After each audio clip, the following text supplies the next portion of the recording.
we're going to be talking about learning to lose. Yeah, you heard me right. Everybody's like, learning to lose. Yeah, learning to lose. Why? Why would we want to learn to lose? I mean, what benefit does that have, right? Well, it's orientative, and by that I mean it brings you to your center. We're talking about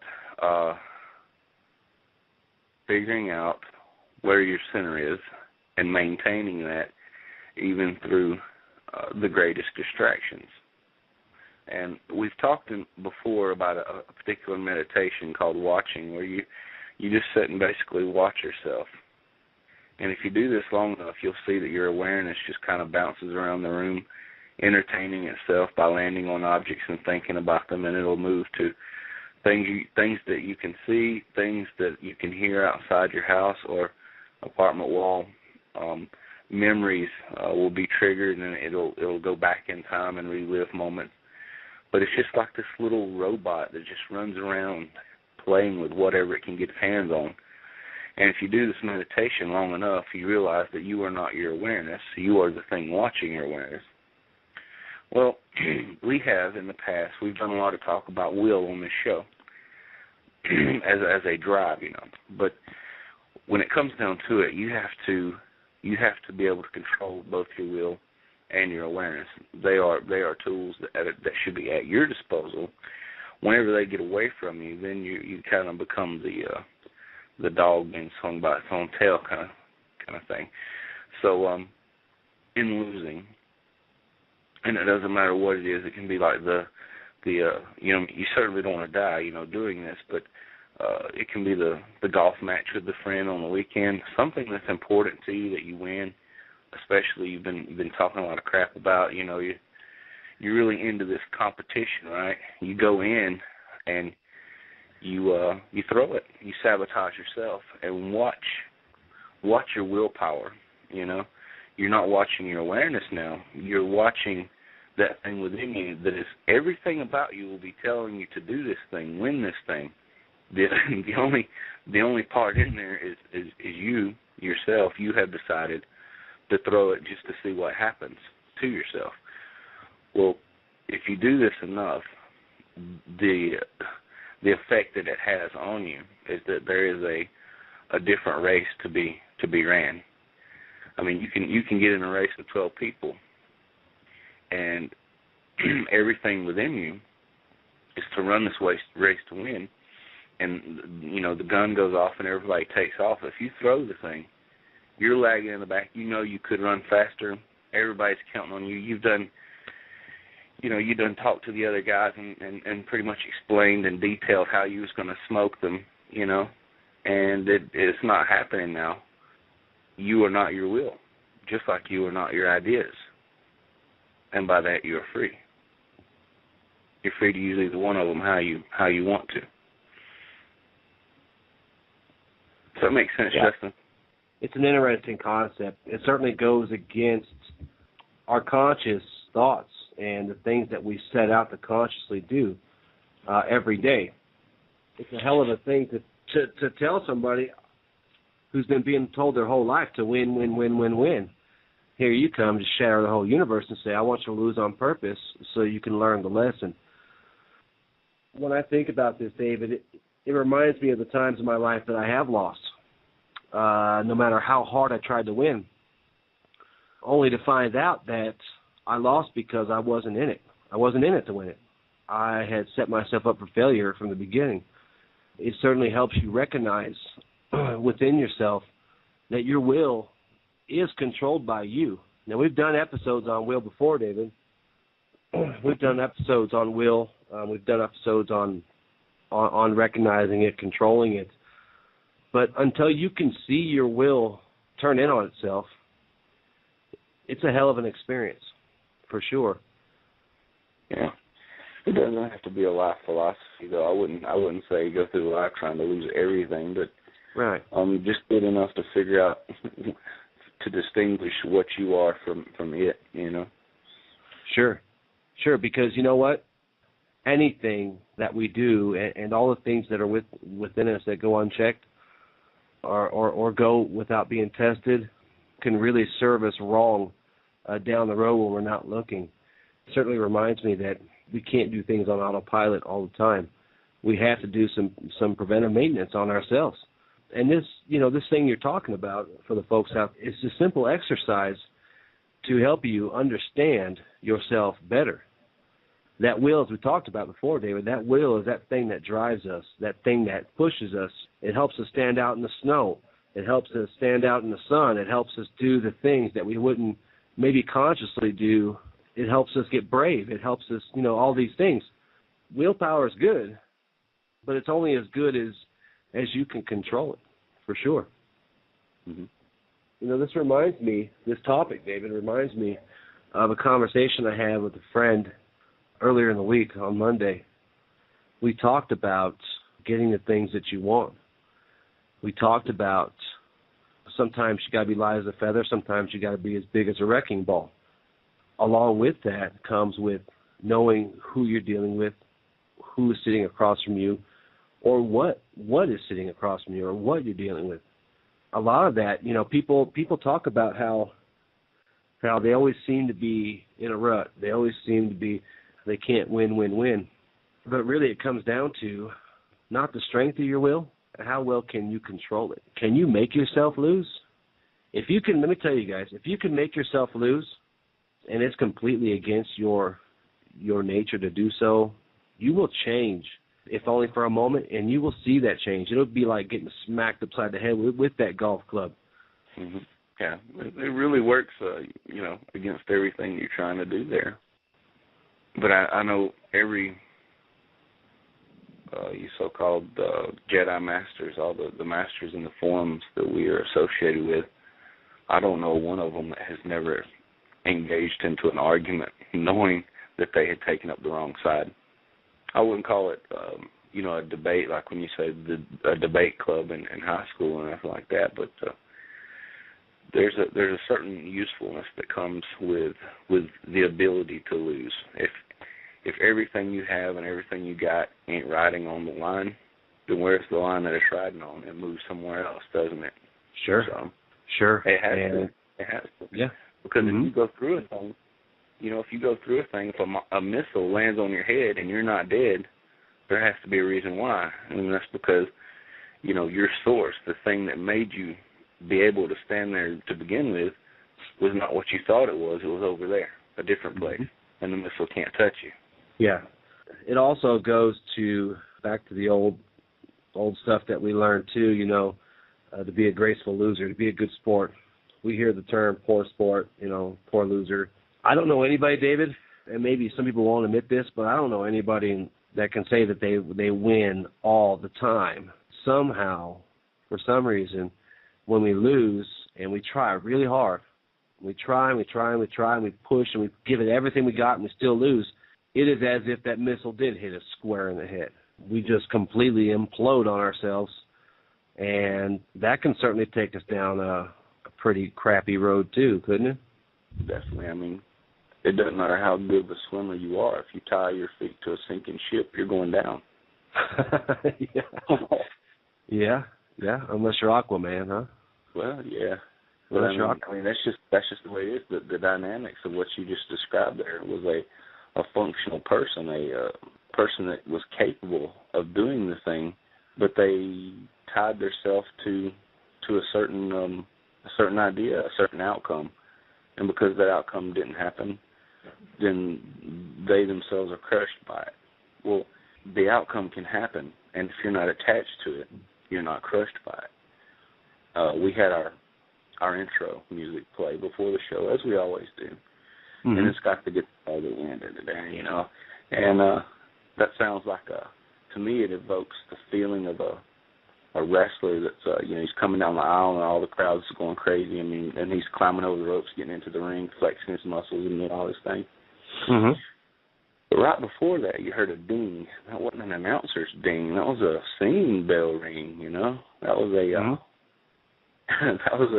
it's a meditational tool. A singing bowl is a meditational tool that you pop it and the vibrations create a ripple of sound, and you let your You let your awareness ride that wave out until the sound stops, and then your mind is still. To invoke the imagery of a warrior monk, that those two sounds put together, the hard rock brought in by the singing bowl, really makes a good contrast, and that's exactly what we're talking about now. Mm-hmm. To go out and champion a cause and then sabotage yourself just to be able to laugh at it. Mm-hmm. Because it's all just a big game anyway. And if you're too serious about it, if you're wrapped up in the game, then the game has you, you know. I know the Matrix movie's getting on like 13 years now or something, 20 years old. You know, it's an old movie now. But it's still true. If you're wrapped up in it, the Matrix has you. And I was talking to a co-host of the Dissonance show, you know, we was talking about martial arts, and I asked him, I says, why, have you ever lost a match? Have you ever got onto the mat just intentionally lost one? He's like, no. I'm like, why so serious? You know, and it's kind of funny because I know he's big into the Joker, you know. So it's just a turn on your normal way of thinking, but it's very productive to do so every once in a while.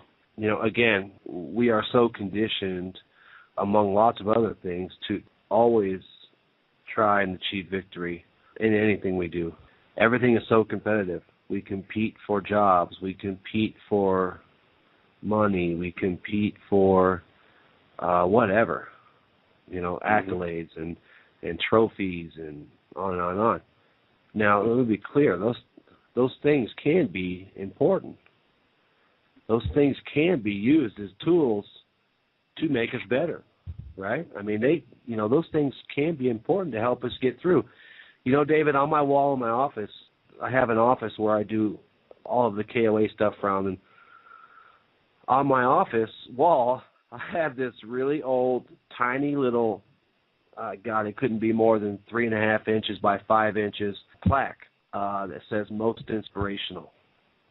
Okay, it's this little basketball plaque I won when I was a sophomore in high school.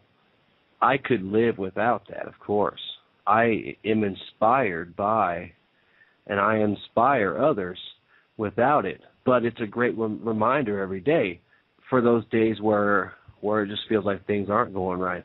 But now it hangs on the wall of my daughter's room because she needs to be inspired. You know, those little trinkets and trophies, and money obviously is important. You know, you can't function in society. You can't eat or have a house or anything without money. You know, these things are important, but as you said, to purposely take ourselves, those conditions that we have been taught and handed to us, and to turn those things inside out, we should be doing that every so often. Now, you know, like you said, don't jump off a bridge to see if you're going to lose, because guess what, friends? You are going to hit the ground.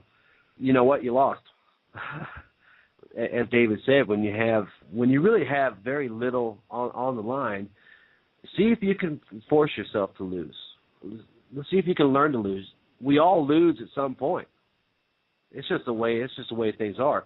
Someone else's will is stronger than ours. It may not always be that way, but at that particular moment, they either had more knowledge than we did, or they were stronger or faster, depending on what the competition is.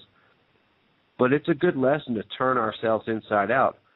It gives you the opportunity to not only see yourself kind of freaking out, but it's a good opportunity to see how your will can be tamed.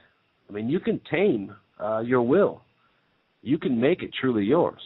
And that's what I like about this, David, is the fact that the will is so powerful. It is that driving force, as we talked about. It's only as good as you can control it, though, as I said. And it's a good exercise in learning how to do that.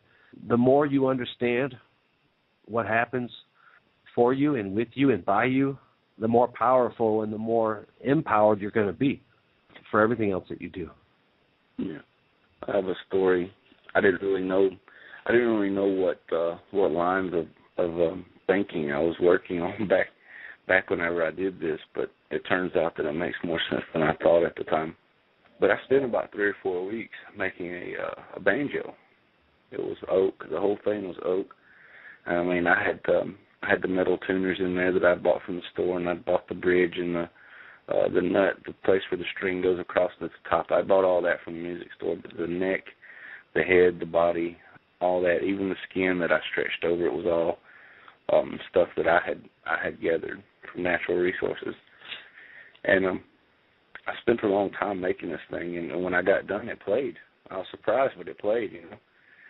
So, as you can imagine, any aspiring musician with a new tool there is going to spend a great deal of time trying to learn how to play, because at that time I did not know how to play, and I still don't. So I was engaged to be married at the time, and my fiancée, she says, you know, I think you love the banjo more than you love me. And I'm like, are you serious? And she's like, yeah, you spend more time with it. I'm like, okay. So I was standing out in the yard on a cell phone when she said that, and I had it in my hand, actually. And I just walked over and casually wrapped it around a tree. And she says, what was that? And I said, I just wrapped the banjo on the tree. And she says, but you spent so much time on it. Yeah, I know. And you spent so much money on the pot. Yeah, I know. And she said, and you even cut yourself, you know, while you was whittling it out and all this. Yeah, I know. Yeah, and I just wrapped it around the tree. So what?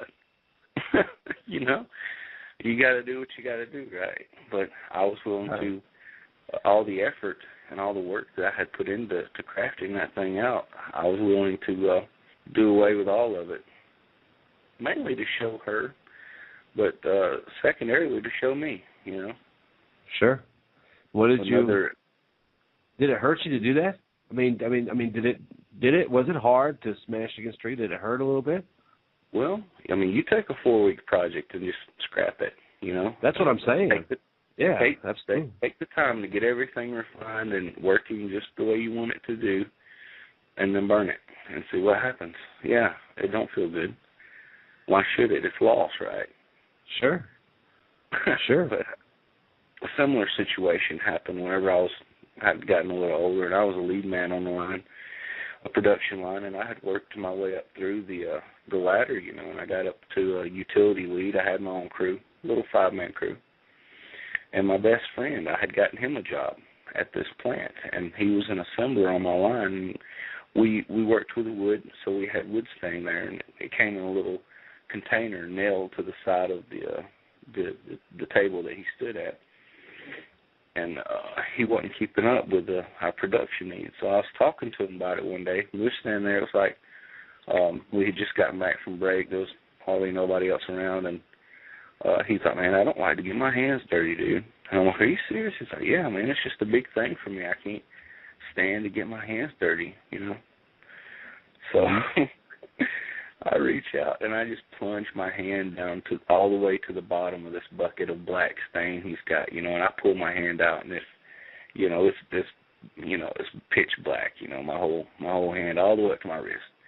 That was a crazy act by any standard, you know, but I just did that to show him that it washes off, you know. Yeah.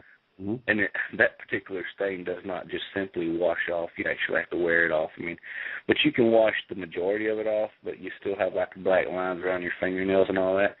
But right. Still, what would it matter if it stayed on there for 3 days? I don't care. You know what I mean? It's just stain on my hand, you know.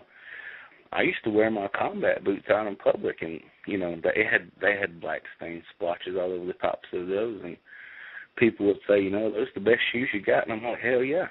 You know, because those stain things were acts of they were like trophies. You know, yeah. To me they were trophies, man. But whenever I threw my hand down in that bucket of stain, I could almost see his brain just turn upside down in his head. You know, it was so funny to watch him, you know, just get rolled by that, because I did something that he could or would never do. And I was just trying to get him to see that a little stain on your hand ain't going to bother you, and I'm willing to do more than you. I'm willing to do, if I'm telling you to do something, I'm willing to go even farther than what I'm telling you to do. Really. Right. Comes right down to it. I wouldn't even bring it up if I wasn't willing to touch it. You know, but yeah, I'll stick my hand in wood stain. I don't care. No hesitation. We're talking about how learning to lose. If you're just joining us, and as David said earlier, we're talking about learning how to lose. We go our whole lives learning how to win, and we put so much focus on winning. Most times, David, I would venture to guess that a lot of times we don't even know what we're playing for or what we're working so hard for. Exactly. And to top that, when you lose, when you're defeated, holy crap. I mean, it's seriously as if everything has been lost. Somebody loses a job, for example, and they say, but I worked so hard, I worked my ass off every single day, and they still fired me. Well, yeah, you worked so hard doing the wrong thing every day. You did such a good job at doing the wrong thing that you lost your job. When you learn to lose, when you understand what it is you're fighting for or playing for or competing for, it makes it a hell of a lot easier to say, in some circumstances, David, this is not worth fighting for, this is not worth winning, this is not, just walk away. Here's the thing that we're trying to get across, is that you should be trying to win. You should be trying to make your life as best it can be. But you have to know what it feels like to lose. You have to be able to recognize when it's time to step back from something, right? But you also have to recognize what part of you is wanting to win and realize that you are independent of it. Yes. And even if you don't make it, that's not the end of you. It may be the end of it, but it ain't the end of you. So yeah, just don't tie yourself to a sinking ship. When you see things are going down. Yeah, it's real romantic, to stand there swinging the sword on the ship that's going down. That's great in the movies and all that. But in real life, you always do what's best for yourself, right? Well, sometimes what's doing the best for yourself isn't the best for yourself, if that makes any sense. Because if you say, I really need to land this job security, income, that kind of thing, that would be great. That's great. The fact of it is, though, is that you're going to live somehow. If you don't make this job interview, with the one that you're working on now, you're not just going to fall over dead. I mean, so getting this job doesn't determine your state of mind, or it shouldn't. But yet people let things do that. They let the race that they're going to run determine whether or not they are a runner. You got to be the runner no matter what race it is. And to be the runner, you have to realize that your career or your livelihood or your state of mind is not dependent on the race itself. Uh-huh. And the only way to do that is to throw one, see how it feels, and realize that you're still you. You're still the same you. Nothing changed. Yeah.